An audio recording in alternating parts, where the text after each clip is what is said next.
mana na binana ko sa nanay ko.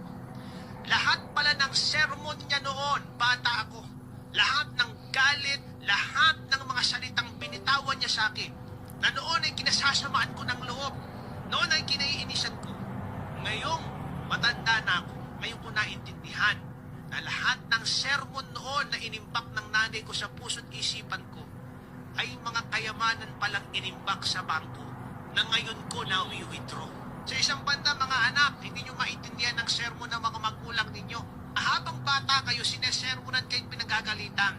Ang hindi nyo alam, lahat ng sermon at pagalit na ginagawa ng mga magulang ninyo ay mga kayamanang unti-unti nilang iniimbak sa puso't isipan ninyo na pag sila'y nawala, doon nyo marirealize yung halaga.